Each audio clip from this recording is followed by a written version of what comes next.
So welcome to lecture number 3 on the Kuzari. We last week we started the Amari Shon, or also called the first essay, and we read the first essay, item number 1. So we're up to number 2. In the Hebrew, that would be letter bet, the letter bet. In the English one that most of you are using, the Korobkin one, this volume, that would be on page 55 at the number 2. So if you recall, last week, the king of the Khazars, the Kuzari, that's what we'll call him from here on. I had a dream that kavanatcha ritzuya, your intentions are good, you have your heart in the right place, so to speak, but your actions are not good. And he wants to find what are the right actions. And I want to point out something, because that dream is important to understand. When we see the Kuzari, when we see him searching and asking all of the different experts that he assembled, first the philosopher, then the Muslim scholar, then the Christian scholar, or no, I'm sorry, the Christian, then the Muslim, and then the Jew, right? He's looking for something specific, right? And it's telling when we start to learn, as the book goes on, when we start to learn Yehuda Levi's philosophy of Judaism in general, right? So the idea being that kavanatcha ritzuya, meaning your intentions are good. So Rabbi Yehuda Levi is acknowledging that many people can have the right intentions. They want to be a good person. They want to do the right thing, right? And this is, the bottom line. They want to do the right thing. But despite their desire to do the right thing, there is a specific way to live. There are actions. There are things that we should do. There's a way of life that we're supposed to live that's either right or wrong, right? And what the Kuzari is, the king of the Khazars, we're calling him the Kuzari. He is trying to find out, how am I supposed to live my life? In other words, it's not enough that all I have is the right intention, but I need to also have the right I need to live the right lifestyle. I need to do the right things.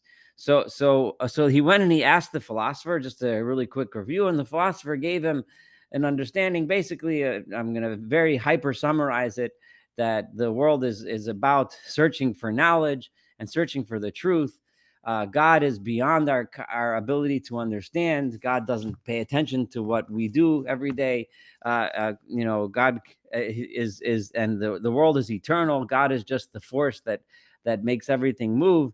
And if we, intellectually and ethically reach the level of perfection of all knowledge, then we will be like an angel. Will be, unite with God in that way, and we'll live a perfect life. So there is no actual. So the bottom line for the philosopher is, and in the end he said, but exactly which customs you do, like which set of actions you do, doesn't really matter. You can pick your own. You can even make up your own religion, was how he ended. If you want to pray this way, pray that way, fast 10 times a month, 10 times a year, eat chicken on Tuesdays, whatever it is you want to do, it doesn't matter, right? The bottom line is, so what the problem is that we're going to see is that this is exactly what the Kuzari didn't want. The Kuzari already knows that his intentions are good. He already knows that his internal process is on the right process. He wants to find the right way to live. How am I supposed to live? What are the actions that I'm supposed to live? Now, another thing that I don't see him here, not tonight, but Barry Friedman was in the lecture the last time, and he sent me an email where he noticed something very different that I think is he was really on point, and I'm quoting him. And that is that there's a certain hubris that we notice from the words of the philosopher. And that hubris is that, in the words of the philosopher, and especially those of you that studied Rambam together with me last would really appreciate this, was that eventually you could get to, you could achieve knowing everything, right? The philosopher spoke as if, if you keep trying and you keep studying, eventually you will get to that knowledge. You will reach that level. That is a tremendous amount of hubris. If you remember, Rambam had a very similar explanation But the Rambam always understood and always explained to us that when you reach a certain level, when we're trying to understand God, that's something that we will never know.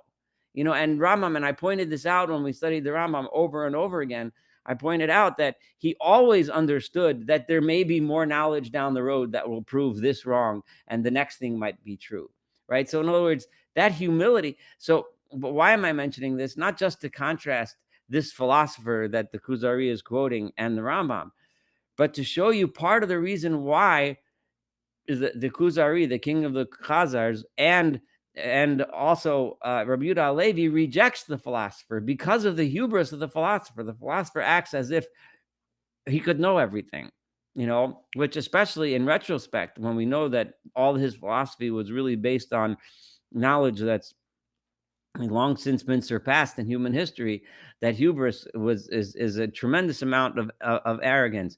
So that's another reason why the king of the Kuzar, the Kuzari. When I say the Kuzari now, I mean the guy, the king, the one who's doing the asking of these questions. So we're about to start. The number two, item number two, which is on page 55 of the Korobkin translation, where the Kuzari responds to the philosopher. So what does he say? So Amar Aloha Kuzari. Remember, I'm reading the Hebrew that I'm reading is from the Michael Schwartz modern Hebrew translation, but you can follow inside in other translations, and there may be some subtle differences. In some cases, I found subtle differences that I might even point out. Well, actually, right away, right off the beginning, in the Korobkin translation, it says, "Your words seem logically sound and sufficient," whereas Schwartz's translation is "Devarecha mishach ne'im," which in modern Hebrew means are persuasive. So actually, that's a much better translation. Your words are persuasive. In other words, you made some really good points. They're very persuasive. They sounded good. Aval ein heim to'amim et mevukashi. They don't really answer. They're not corresponding to what I'm looking for, right? I know that my soul is pure. I'm a good guy, right? The king is saying that, I inside my desires, my intentions are good. Right? My what I want to do, I'm trying to do my actions, live my life in such a way that I please God, right? Kibalti tshuva, but I got an answer from God in my dream. That even though I had the right intentions, my actions were wrong. I'm seeking the path. I want to know, how am I supposed to live my life? What am I supposed to do day to day? How am I supposed to rule my kingdom? How am I supposed to, what are the actions that I'm supposed to do, right, in this world when I'm here? There's no doubt in my mind, as the Kuzari says, that that there is an action, right, that is inherently the right path to take. There is a right way to live life, right? And why do I think there's a right way? Not because I can philosophically prove to you that there's a right versus a wrong way, but rather I look at the world around me and I make a following observation. And this observation, struck me as very strange, but most of the commentaries also, this strikes as a little bit off, but you'll see what you think in a minute. He says, Shem Lokain, if there wasn't a correct way to live, if there wasn't a correct set of rules, then Madua Hanotri v'Hamuslimi, why is it that the Christians and the Muslims, Asher Chilku B'neim et Olam HaMiyushav, that between the two of them, they basically divided up, they have divvied up the control over the known settled world, right? In the world that they lived in, that's all they saw. It was either Christian or Muslim, and the two were fighting with each other. They're constantly at war with each other. They both are intending, they're both trying to do what God wants. They both claim that they're living their lives in how God wants them to live. And they separate themselves from society. They fast, they pray. Despite the fact that they're being all pious and everything, they get up and start killing each other, right? Because they believe because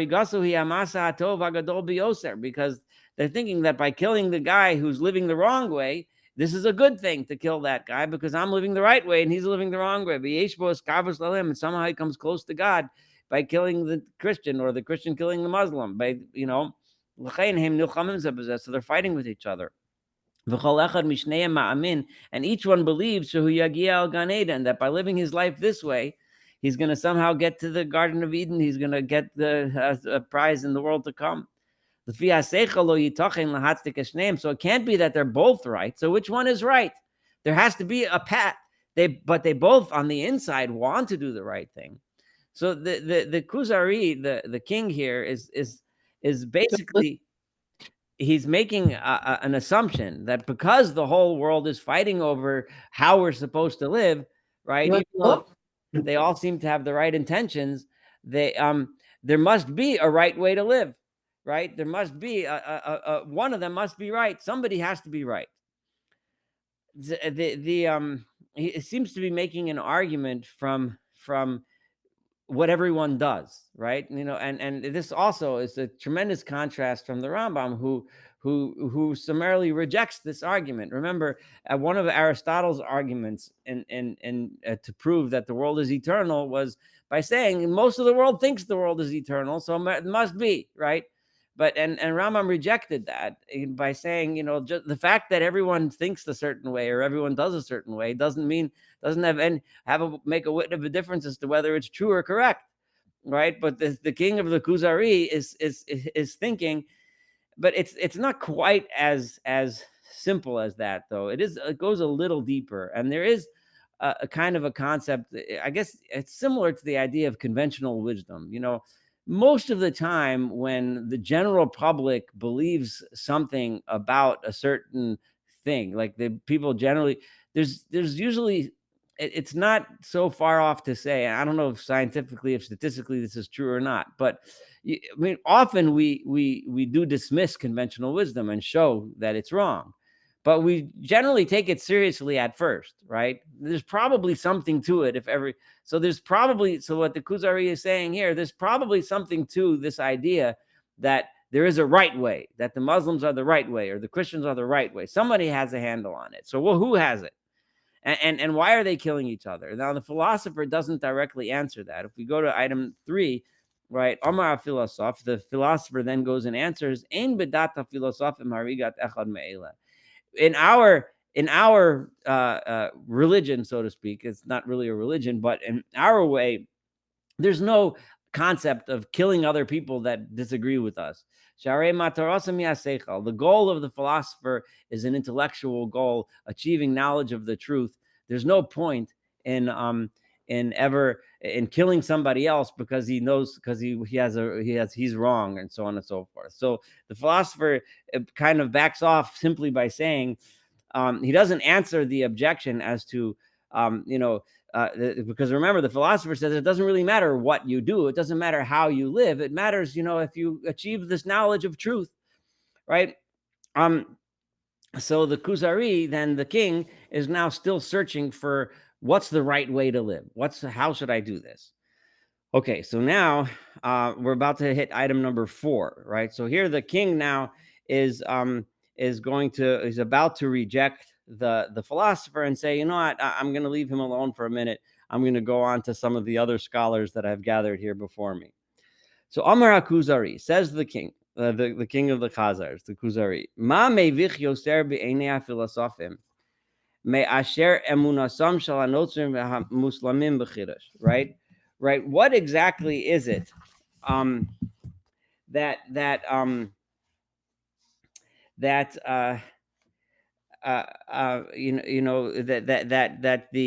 makes the philosophers believe in their own path, right? I think I'm looking at the Korobkin translation. What error of the other religions could be greater than to believe that the world had not existed eternally? In other words, the only thing that the philosopher said was, right, that is rejected by the other two religions, right, Christianity and Islam, is the fact that he believes that the world has always been eternal. The philosopher stated that, whereas and also that the world was created in 6 days, and that the first cause, or whatever you're going to call God, which the philosophers call the first cause, Midaberes al echad mibnei Adam also communicates with us, right? So those are the differences between the philosopher and the Christian in one side and the Christians and the Muslims on the other side, where the philosopher says God doesn't speak to us, God doesn't care about what we do, he doesn't reward us when we do good, he doesn't punish us when we do bad, he doesn't speak to us, there's no such thing as prophecy, the whole concept is ridiculous.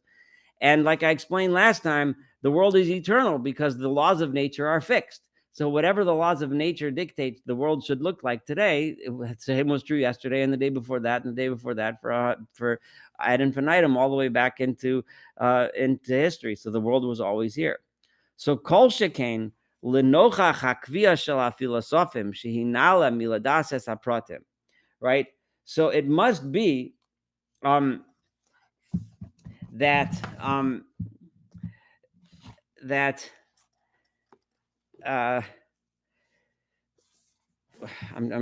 looking. Give me 1 second. I'm sorry. I'm trying to think of a good way to translate this. Then, as a result of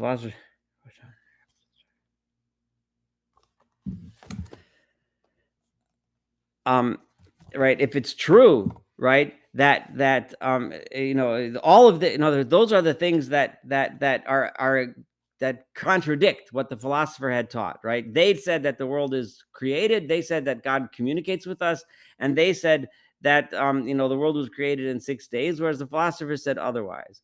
So if that's true, if that's true, so then al pimase philosophim idioseim chakirseim mamatseim, then through all of the research being done and the study and the knowledge being accumulated by these philosophers, then I would think that most likely the philosophers should have prophecy. Remember, the philosopher said that once you gain full knowledge of truth, you're like a prophet. So they should know everything. Because they're so attached to spirituality, the way this philosopher described it. They should be telling us all kinds of stories of wonders and greatness that they've done. However,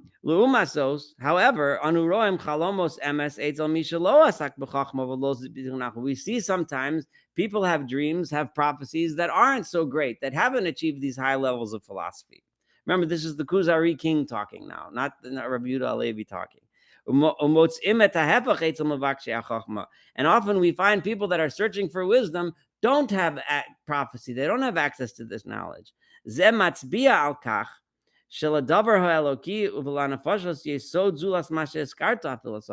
something else going on here. And what he's hinting at is there must be a way of life that leads one to prophecy, as opposed to just intellectual achievement that leads one to prophecy. You may start to be getting hints here. Remember, Rambam utterly rejected the notion, right, that a person who does not rise through the levels of intellectual achievement and knowledge can be a prophet. He absolutely categorically rejected the possibility of prophecy for a simple person, no matter how pious that person may be, right? And whereas the Kuzari here, the king of the Kuzarim, is saying, if you philosophers really had it, then why aren't the prophets among you? There must be something else going on. Now remember that this is reflecting the thought of the king. It's not necessarily reflecting the thought of Rabbi Yehuda Halevi, right? We always have to remember that. So therefore, the Kuzari says, let me put the philosopher aside. So the Kuzari said in his heart, he thought to himself, let me turn to the Christians and the Muslims. Certainly, one of their ways of life must be the one that will satisfy God. But that way of life that the Jews has, it's enough. I don't need to bother talking to them. All I need to do is look and see just how lowly they are, how abused they are. Misparam hamuat, there's such a tiny number of them. Ve'evas hakol klapehem hagluyim lion, and everybody hates them. So clearly I'm not even going to bother talking to them. Clearly they don't have anything intelligent to contribute. So I'm going to go to so he's going to go to the Christians and the Muslims first. So what we're going to get here is a sneak peek into Rabbi Yehuda Halevi. Remember, it was important to go back to Rabbi Yehuda Halevi's life. Remember, he was under the Muslims until the Almoravids came and threatened all the people with accept Muhammad or you'll be sliced in half with a sword, right?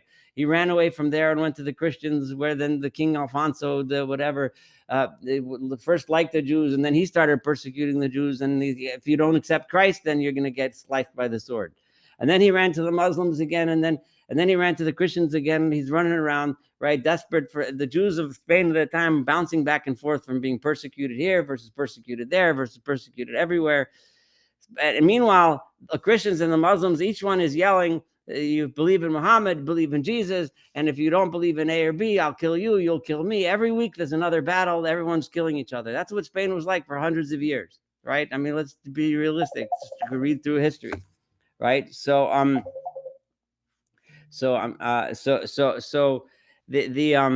so now he's saying, so he's going to represent Christianity, and so what's the basics, right? What's the bottom line? So who Hizman Afo,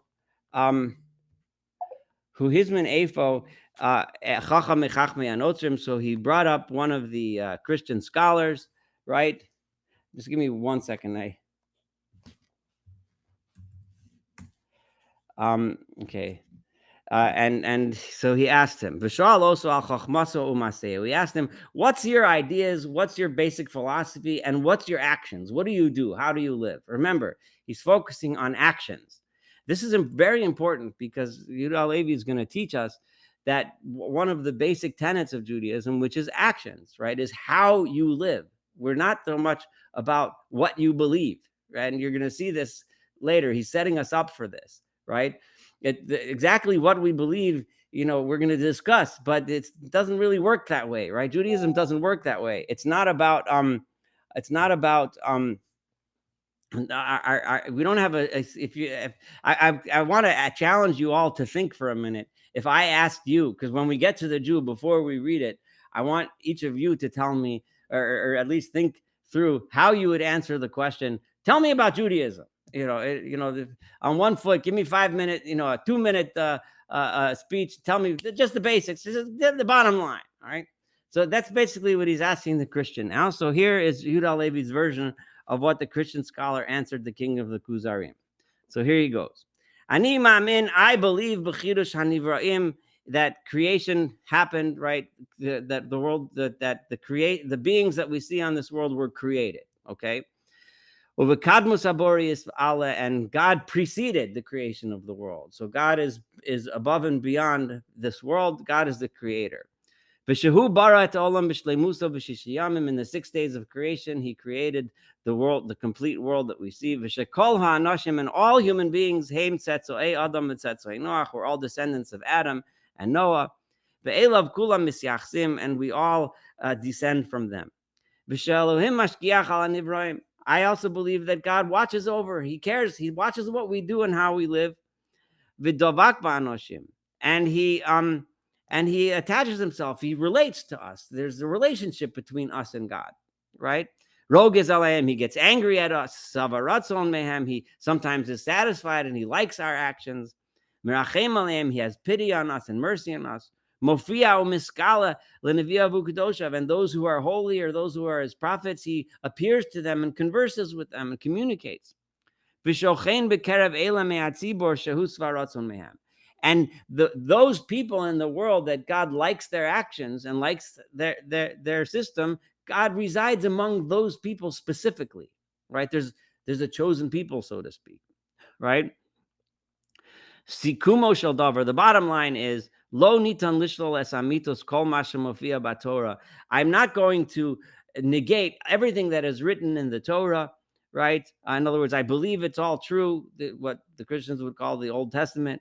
Uvimesoros b'nei Yisrael beglal persumam. All of the traditions that the Jews have regarding their relationship with God and Egypt and Israel and so on and so forth. I'm not going to argue with those facts. I don't debate them. They're all true. Beglal persumam. They're well known. Hatmodasam v'apumbi shenitan lam b'tziburim gedolim. Everybody knows that they happened. They happened in the world. They happened witnessed by many people. So I don't question the veracity. Remember, in Yehuda Levi's time, there really wasn't anyone around in this particular world that questioned the truth of the Torah, right? The historicity of the Bible, right? They didn't have reason to, right? Now, modern science gives us reason to question whether or not the world was created in 6 days. Okay, so now is not the time to debate the question, but you would certainly understand that there's reason to question whether or not it happened that way, and understanding what the Torah really meant didn't really mean blah, blah, blah, blah, blah. Fine. But in those days, they had no reason to question these things, and the Torah was taken as fact. The Muslims accepted it, the Christians accepted it, and the Jews accepted it. So the whole known world accepted it as fact. So we have to start with that assumption. The questions that they were asking are different than the questions that you and I ask today. Anyway, so what happened? The Christian scholar continues, B'sof yameim shel b'nei Yisrael, but in the end of the days of the Jewish people, right? At the end of the days, meaning the end of their time in the limelight, uve'ikvosam, and among them, hitgashmo Elohus, the godliness took a physical form. V'havcha ubar bevitna shel basula, and within the womb of a virgin, right? A baby took shape. Min hamiuchasos ben bnei Yisrael, from one of the women of Israel who was well known, of a woman of pedigree. He yolda oso enoshi b'chitzon yuso, and she gave birth to him. He looked like a human being on the outside, but Elohi b'pnim yuso, but his soul, he was really a god. Navi shaluach banigla, he was a prophet that was sent in the open. Eloha, a god, sholeach banistar, but inside he was a god being sent to us. Hu HaMashiach, he is the Messiah, HaKori etzlenu ben Elohim, who we call the Son of God. Hu Ha'av, he is the Father. Hu Haben, he is the Son. V'hu Ruach Kodesh, and he is the Holy Spirit. Anu miachtim be'emes, really we believe in monotheism. Even though we speak of a Trinity, we actually believe in monotheism. Ma'aminim anu bo, and we believe in him, uvekach, and we believe in this fact, sheshochan b'kerev b'nei Yisrael, that initially he resided among the people of Israel, mitoch kavod lahem, out of honor to them, because they're the ones that were having this relationship with God until now. So therefore, that was the logical place for him to hang out. Kol od davak b'hem, as long as hadavar ali, as long as they maintained that relationship with God. Ach kasher himra hatzibur shalem, but then their people rebelled. Espia Mashiach hazeh, they rebelled against this Messiah, v'tzolvu oto, and they hung him on a cross. Yatza roges masmid alamonam, so the anger went out against the Jewish people. Usvias ratzon min ha'anashim shalchu be'ikvos Mashiach, and the satisfaction of God's desire, in other words, God's relationship, he was much more happy with those who followed in the path of this Messiah. Min ha'umos, and from the nations shalchu be'ikvos anashim eila, and from other nations who also followed the path of this Messiah, right? And we are from those nations that followed the path of the Messiah. Even though it's true that we don't, our descent is not from the people of Israel in our genealogical descent. However, so we are actually the real people of Israel now. Because we are following in the footsteps of this Messiah. Chaverov Mikarev b'nei Yisrael, and his disciples that were Jewish, Shnei Masar, were 12 of them. B'mkom Ashvatim, they took the place of the 12 tribes, and those disciples and their disciples behind us are now the real tribes of Israel. Kvutza mibnei Yisrael sheholchu b'ikvos Shnei Masar nesta kisar la'adas hanotrim. Those groups of Jews became like a sourdough starter, right? They implanted in the rest of the world, and from there blossomed all of the Christians of the world, right? And now they're the ones that really have that special status that the people of Israel used to have. So and we merited to win. We won the battle, right? We are now spread out throughout all the lands. All the nations of the world are called upon to accept this religion, and it is therefore their responsibility to live the life of Christianity. Kolomar, what is that life? To elevate the Messiah, right? Nitzlav, and and to elevate the idea of the cross to which he was crucified on, and similar customs. Hadinim v'haminhagim shalanu, our laws and our customs, heim mitzavaot Shimon hashaliach, if I'm Simon the messenger is, I think, the name in those days for Peter, Saint Peter, I think. Someone, if anyone knows Christianity, correct me if I'm wrong, but I'm pretty sure that's who it's referring to. But regardless, those customs that we have come from St. Peter, v'chukim halakuchim in Torah, and the laws that we do take from the Torah, she'osa anu korim, because we do still read the Torah, right? The English so we don't deny the truth of the Torah, we don't deny that it comes from God.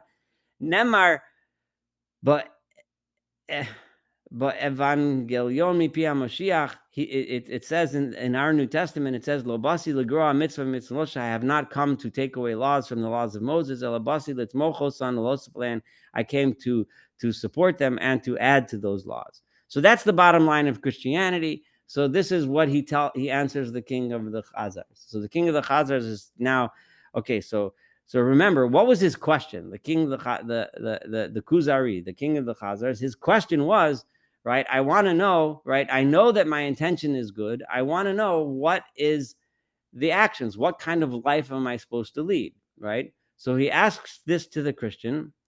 And I mean, I guess, I'm not an expert in Christian theology, but this sounds like a more or less reasonable-ish enough, a very short version of what Christianity is, because he asked for the short version.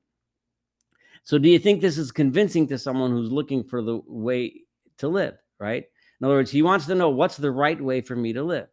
So the Kuzari, go ahead. Do you guys think, do you think he's going to be convinced?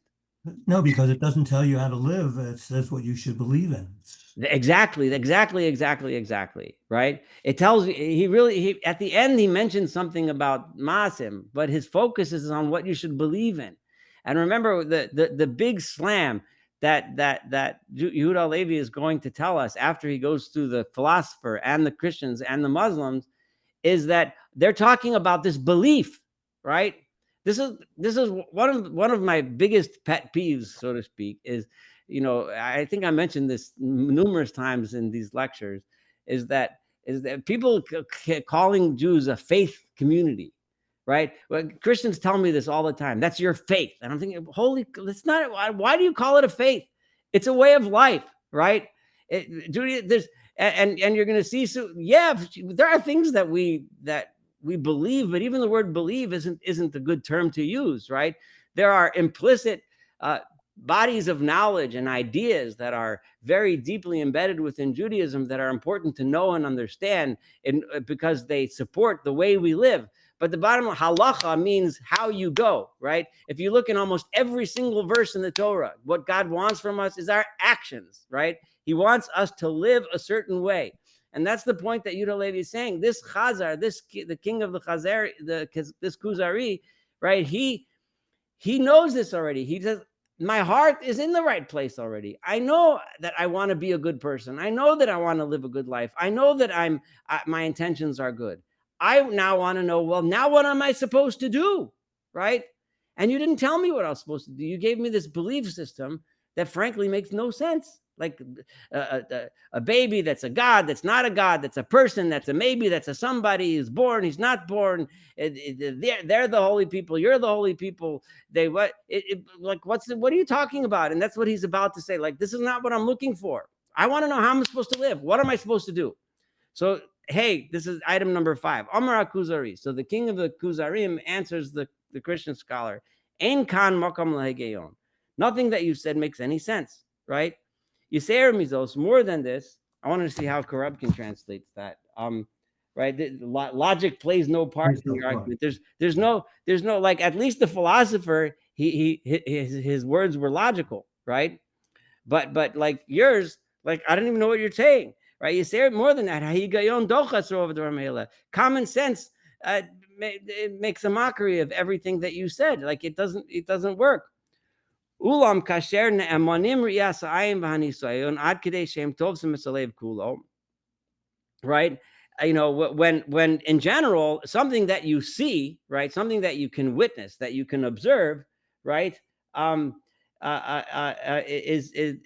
you can believe something that's not necessarily makes sense, right? Like, if I were to tell you that, that there's a giant bird that's rainbow colors and it's 20 feet long and it flies and it screams and it sings the ABC when it flies, right? You're going to think I'm cuckoo in the head, right? But then we're sitting outside, and sure enough, a giant bird flies by and singing A, B, C, D. So then, oh, okay, well, I guess he's right. There's such a bird exists, right? So if you're going to tell me a belief like this, I need to see that. Show me some evidence, right? If you're going to tell me ideas that don't make sense, that just don't make sense, that there's a God, but it's not a God. A God was born as a human. Like, then you at least you have to give me some corroboration. You have to give me something that makes sense, right? So, but let's say, right? Let's say you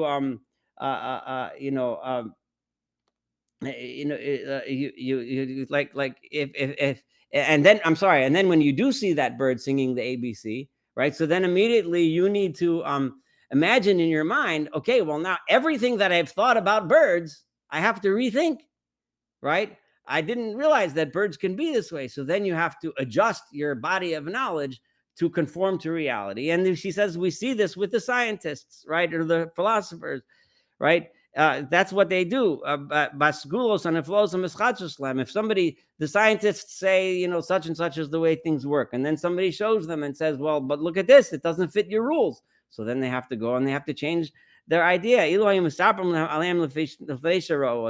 Had you told them there is such a thing as a giant bird that sings the ABC, right? You would say, no, there's no such thing.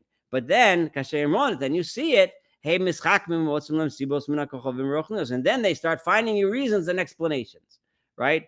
And say, no, we misunderstood how birds work and how they think and what they like to sing, right? But the actual evidence you can't push away. However, I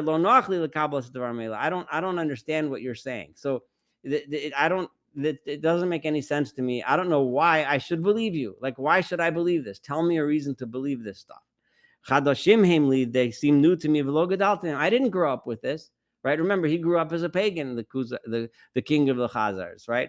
I didn't grow up with any of this, right? Not the Torah, not the virgin birth, all this stuff. So why should I believe it, right? I think I need to look a little farther, right? This just doesn't make sense, right? You didn't answer my question, and you told me stuff that makes no sense to me, and you gave me no evidence for stuff that makes no sense. So I got to move on. Okay, so his min chacham mechachmei Islam. You get a sense already for what Yehuda Levi's own view of Christianity is, right? Obviously, it's somewhat reflected in the words he put in the mouth of the king of the Kuzarim, right? But anyway, regardless, it's a bizarre tack on to the Torah, which just doesn't make sense. I mean, it doesn't fit the Torah. It doesn't work with the Torah. And it's just a tack on that, like they flipped it all over at the end with a story that really makes no sense, not scientific sense and not logical sense, and doesn't fit what the Torah teaches. So anyway, Islam. So he goes to the Islamic scholar, right? And and he asks the Islamic scholar, what about your wisdom and what about your actions, your way of life?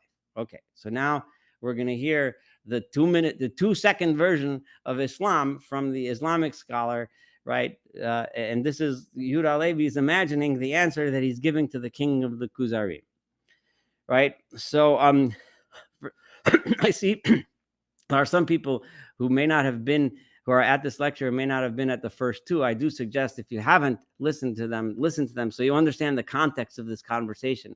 Because without understanding the context of this conversation, who's writing it, when it happened, who are the protagonists, you might not get the full effect of this. But anyway, so he goes and he said, all right, I called up an Islamic scholar. All right, what's your deal? So Amarlo, he tells him like this. Anu doglim beyichudal. We carry the flag of monotheism, right? In other words, he's probably looking at the Christian guy. You guys are making up this business. It's three, but it's one, but it's three, but it's one. We mean it's one, but we say it's three. No, none of this nonsense. For us, it's one. Bekid Musael, we also believe that God preceded the universe, right? That God was the creator. We agree with all that stuff you said about descending from Adam and Noah and that stuff. We're on board with that, right? But understanding God as a physical being of sorts, the personification of God, we reject it outright, right? So there you have a little hint of what we discussed in Rambam all the time. The idea that God is, any anthropomorphism pertaining to God has to be rejected. Kasher mofia davar mizeh badibor, right? Right? When people speak of things as if God wants or God desires or God likes or God is angry, right? When we use such terms, we don't assume that it means literally that God is actually angry or God actually likes, but rather metaphora or care of it. It means some sort of a metaphor, some sort of an example, right, and so on. Right, all these things we've kind of discussed. Imzos anukovim shesifreinu hu dibur Elohim. However, we do understand that our book, right, the Quran, is the word of God itself. The creation of the book of the Quran itself is a miracle, right? I don't know Islamic philosophy well, so I cannot tell you whether Yehuda Levi is doing a good job here summarizing Islam at all. But from the little tiny bit that I know, the concept and the idea that the writing of the book of Quran is in itself a miracle, and that it's self-evident from within the Quran itself that it's clearly from God, right, is a belief that's deeply embedded within Islam. And if someone who knows better than me, please correct me. If someone knows a guy that's either Muslim and themselves or knows about it, and if you have anything to add, I'm open to saying. I'm just telling you from the little smidgen of knowledge that I think I have. Right? So it's impossible that it could have been written by a human being. A human being could never write anything like this. Of even one verse, it's clearly obvious that verse is written by a godly hand. Our prophet, Choseim HaNeviim, he was the end of all the prophets. He was the final prophet. And he nullified all the Torah that came before. So in other words, I admit to the Torah before, but once Muhammad came, that's all behind us. Now we do what he said.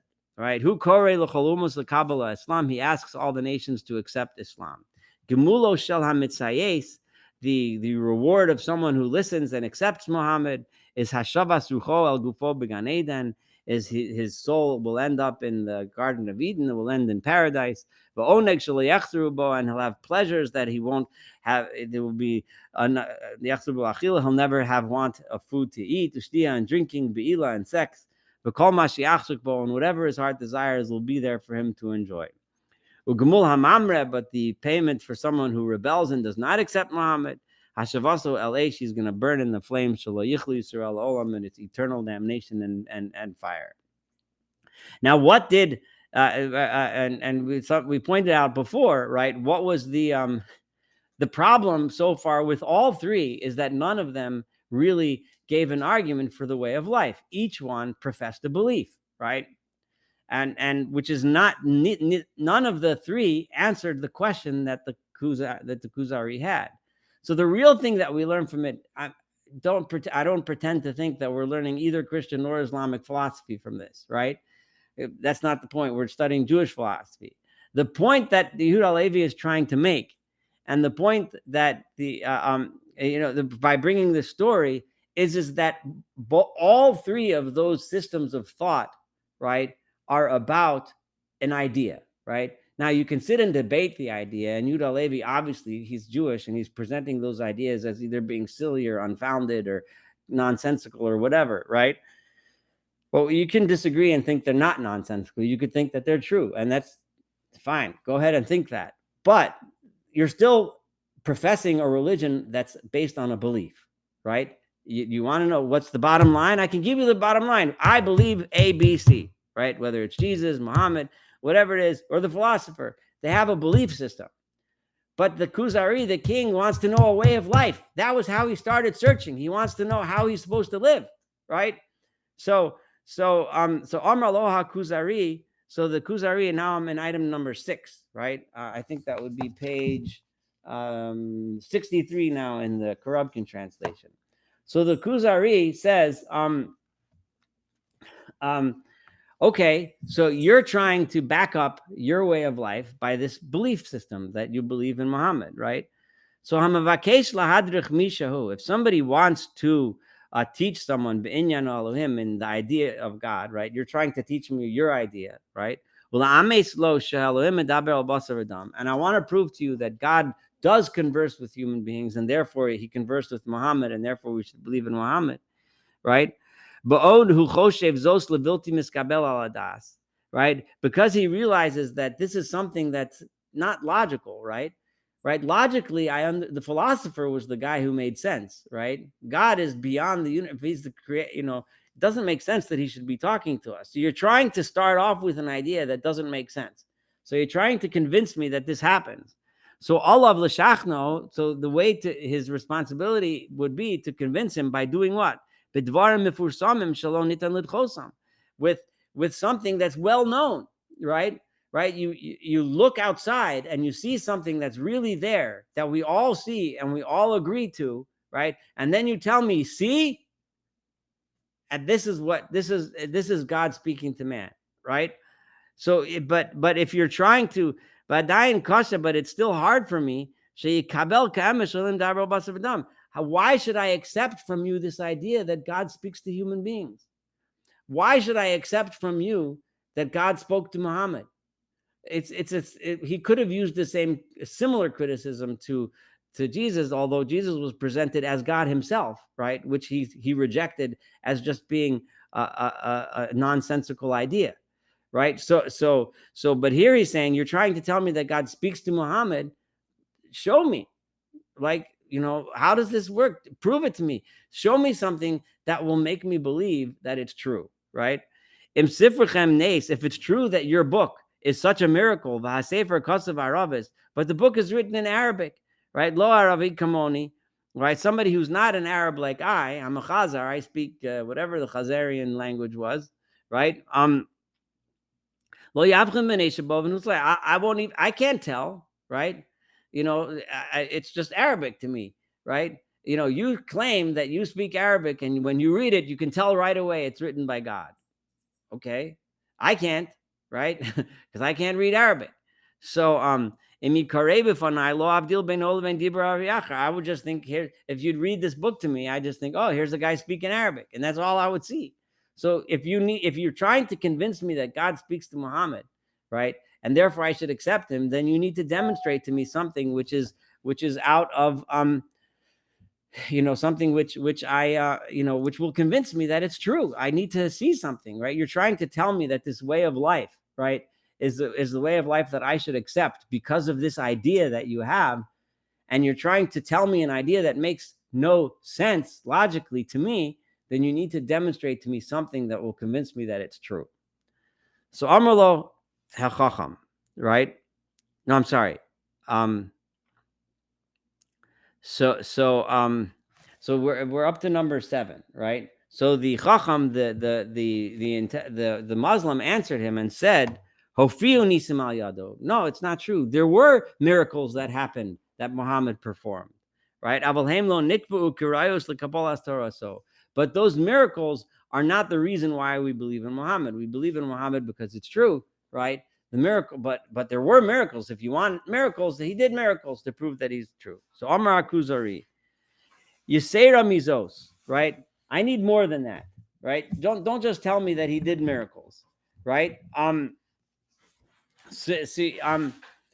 Because Hanefashos lo yaskinu lahodos shalahim davav b'basar v'dam elal pinei shebo yafoch et tohat sameh, right? I'm gonna read from the Krupkin translation. It does not make sense that the Creator would communicate with a mortal without there being some supernatural phenomenon accompanying the experience, right? So, in other words, right, if you're going to tell me that God communicated, so show me the event, show me something that'll convince me that it happened. The only one that can create something that's so incredible, something so otherworldly, is God, who is the Creator. So this should happen in public. This should be something that everyone sees, right? And if what he's criticizing the Muslim is that the only way we know that God talked to Muhammad is because Muhammad said that God talked to Muhammad, right? No one else saw it. Nobody else knows. So how do you know? Maybe it's true. I don't know. But convince me, right? So lo sheyavo alahem hadavar b'masoras uv'shloshas hakabbalah. Not that, oh, we know because this is our tradition. Well, that's well and good. V'shadavar yechaker v'yibachen b'china achar b'china. It has to be something that, you know, you can test it, you can experiment, you can logically deduce it, right? Maybe, right? Unless it was seen, you know, maybe it's magic, maybe it was a trick. Who knows? People will only accept with much difficulty, would have a hard time accepting, is a better way to translate, something acclaimed this dramatic. That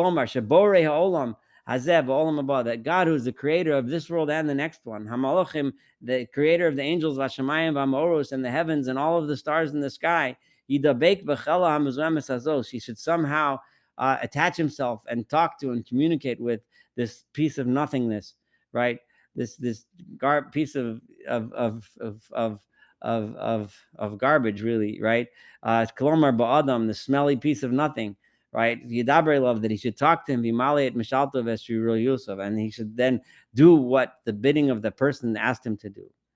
So the bottom line is like, you know, if you're trying to convince me that God speaks to human beings, right? So, and that he spoke to Muhammad, you know, show it to me, right? Because it doesn't make sense, right? So you need to show it to me. There has to be a proof. There has to be witnesses, something. So Amar Chacham, I want to get tonight. We have a little bit left. I'm trying to get to the end of these, because these are kind of like backhanded things. I want to get to when he gets to the asking the Jewish Chacham, and then I want to see what you guys have to say. Like, how would you answer the question as Jews today?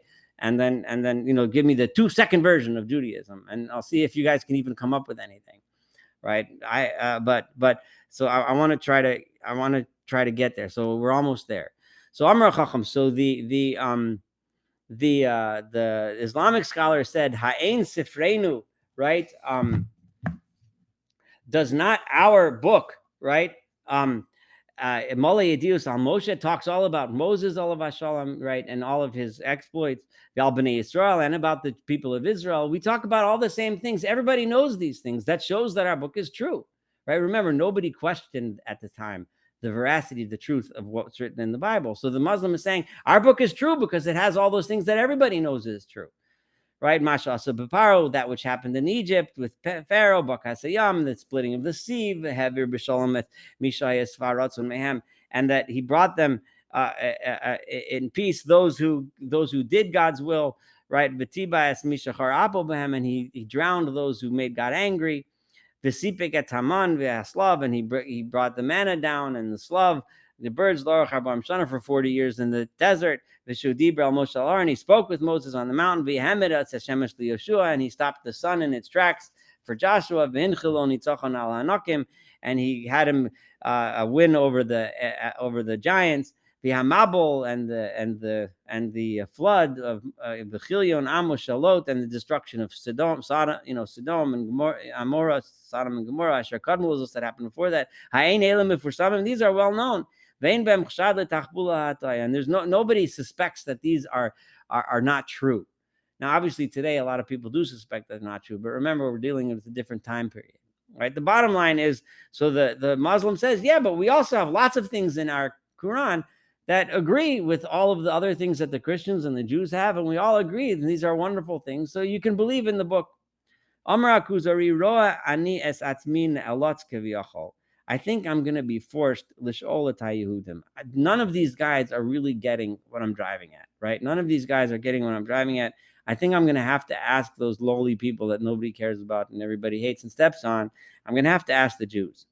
Kihem she'eres b'nei Yisrael. They happen to be the leftovers, the remainder of these people of Israel. Everybody's talking about the people of Israel and their exploits and God's relationship with them. Everybody's believing the story, and everyone else is saying, you know, we surpassed them, we've overtaken them. Let me find the Jews that are the remnants of them, right? They are the living proof that there is a God, right? And that God has a Torah in the land. But this is the key words here, meaning Torah is the teachings of how we're supposed to live, right? The Jews have this, they're a proof that God, there is a way that God wants us to live, because that's what the Torah is. It's God's, literally, the Torah is the word instruction on how to live. Az hizman chaver michaber haYehudim, he brought up a chaver. So from now on, he's going to call the Jewish scholar a chaver, right? Meaning, a member of the chaver, which that's a traditional language from the time of the Gemara, time of the Talmud, for a person who was a Talmud Chacham.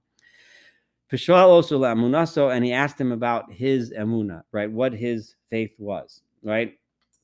So now I'm going to, before I get to the Jewish answer, that we're going to leave for next week, right? But before I do that, we leave. Let's take it a few minutes. I want to know if you're willing to tell me. Remember, the philosopher, the Christian, and the Muslim all gave extremely brief. So it has to be brief. You have to be able to do it in 3 or 4 sentences max, right?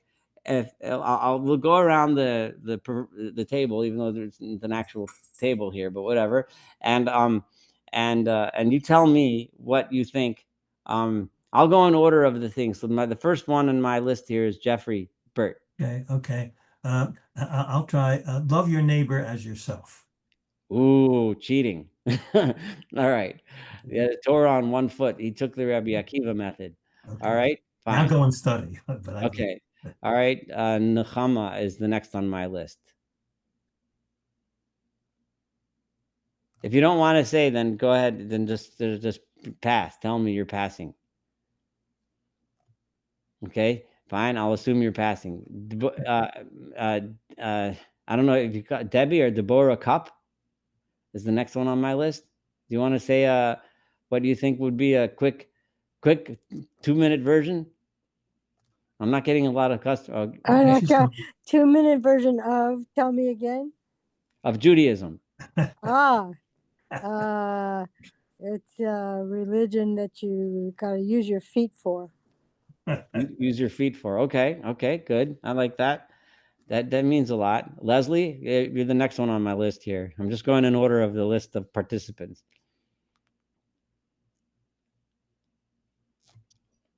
If you don't want to say, that's fine. Yosef, you're the next on my list. Sorry, Saul. Oh, Leslie, go ahead. Get in, so it was not close to me. Oh. I think that Rabbi Hillel. No. Yeah. Oh wait, Rabbi who? Rabbi Akiva. Akiva, yeah, standing on 1 foot. Yeah, the right. rest of the commentary. Yeah. Okay. All right. So everybody's cheating, but okay. Yosef, you're next on my list, at least. All right. There's Lauren. Lauren, do you want to try it out? It's okay if you want to pass. And then the last one on my list I have is Martin. Well, I will say that God wants us to partner with him in perfecting the world, that he created the world. He wants us to be creators and to do things that will make the world better. And that means creating things. He wants us to be creators just as God was a creator. That's why Bereshit starts that way. It starts with, that's why it's so important that he showed us that how he created things, and he wants us to create. Okay, very good. All right. So these were all very interesting. We'll see how the Chacham answers the Kuzari. We'll see that next week. The one thing that I think it was pretty clear from what everyone said was we all talked about things that are related to our actions, right? Even love your neighbor as thyself, right? He continues by going, that which is hateful unto you, do not do unto others, right? Right. In other words, it's a guide for action. It's a guide for what you should or shouldn't do. And Martin, about creation, it was a guide. You're telling us what we should do in this world, right? So I think that was something that we all innately understand as Jews, that if you're going to sum up Judaism, obviously, if somebody asks you, what does Judaism believe about fill in the blank, some philosophical or theological notion, of course you can go on and on for hours talking about what Judaism has to say about whatever, like for example, the whether or not corporeality of God or something. I don't know. You can go on and on. There's tons. There's a lot. But if you're trying to melt it down, it's going to be something about what we're, how we're supposed to live. Some kind of a, how we're supposed to act in our lives. But and we'll see in the end what the Jew has to say, and it's going to be a lot of fun, and hopefully we will continue. So next week, I think we're budding. Well, it's Rosh Hashanah. We have another, I think, 2 more weeks before, but yeah, the next Wednesday for sure we should be on. So God willing, I'll see you all Wednesday night at 7 o'clock Central, 8 o'clock Eastern. Thank you for joining. Have a wonderful day. Thank you, Saul. Thank you. Thank You're you, welcome. Saul. Thank you. Take care. Bye-bye.